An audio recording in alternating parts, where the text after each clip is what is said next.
నరసరావుపేట ప్రజలందరికీ నమస్కారం అండి.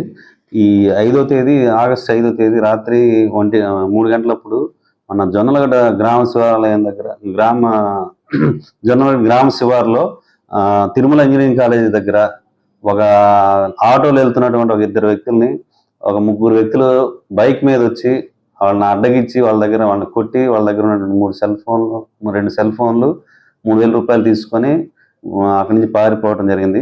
వాళ్ళు వచ్చి ఉదయాన్నే కంప్లైంట్ ఇవ్వడం జరిగింది. ఆ కంప్లైంట్ మీద మా ఎస్ఐ గారు కేసు రిజిస్టర్ చేశాడు.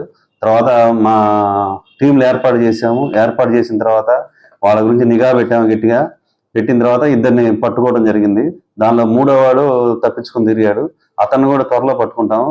దొరికిన దొంగల్లో కూడా ఇతను వచ్చేసి దేవర భవానీ ప్రసాద్ అలియాస్ చిన్న, ఇతను వచ్చేసి caste by Erukula Kodela Sivaprasad colony Yellamanda panchayat అండి.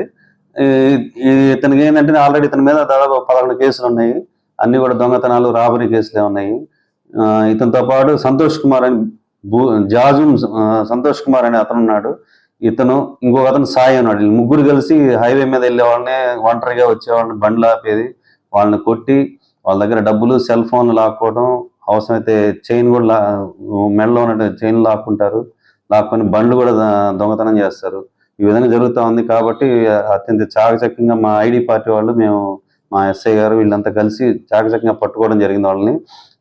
దీనిలో ఎస్ఐ బాలకృష్ణ కూడా చాలా కష్టపడ్డాడు. పట్టుకున్న తర్వాత వీళ్ళని ఈరోజు అరెస్ట్ చేయించడం జరిగింది. అరెస్ట్ చేసి జైలు పంపించాం. ఇక నుంచి ఎవరైనా అర్ధరాత్రులు కనుక అన్నెసరీగా రోడ్ల మీద తిరిగినా, రాత్రి 11 గంటల దాకా ఎవరు తిరిగినా ఇక నుంచి స్ట్రిక్ట్గా మేమైతే ఇంప్లిమెంట్ చేస్తాం. రాష్ట్ర ప్రభుత్వం ఉత్తర్వుల మేరకు ఎవరు కూడా ఏదైనా ఎమర్జెన్సీ అయితే కానీ వాళ్ళు బయటికి రావాల్సి ఉంటుంది. ఎమర్జెన్సీ ఏమీ లేకుండా ఉత్తగా గాలికి తిరుగుతా రోడ్ల మీద తిరిగితే మాత్రం మేము బండ్లు అన్నీ ఎక్కడెక్కడ వెహికల్ చెకింగ్ చేస్తాము. చెకింగ్ చేసి వీలైతే లైసెన్స్ అయి లేకపోతే వాళ్ళ పేరెంట్స్ని కూడా పోలీస్ స్టేషన్ పిలిపిస్తాం. దీని మీద కోర్టు కూడా పెడతాము. ఇప్పుడు ఎంఈ యాక్ట్లో కూడా కొత్తగా రూల్స్ మారి లైసెన్స్ లేకుండా ఎవరైనా మైనర్స్ కనుక నడిపితే వాహనాలు, వాళ్ళ పేరెంట్స్ కూడా పిలిపించి కోర్టుకు హాజరుపరచడం జరుగుతుంది. కాబట్టి తల్లిదండ్రులు కూడా చిన్న మనవి ఏంటంటే, లైసెన్స్ లేని వాళ్ళు మాత్రం దయచేసి వాహనాలు ఎవరు కూడా ఇవ్వద్దు. రాత్రులు కూడా అన్నెసరీగా మీ పిల్లల్ని బయటికి తెప్పనీయద్దు. ఇది తెలియవలసిన నరసరావుపేట ప్రజలకి.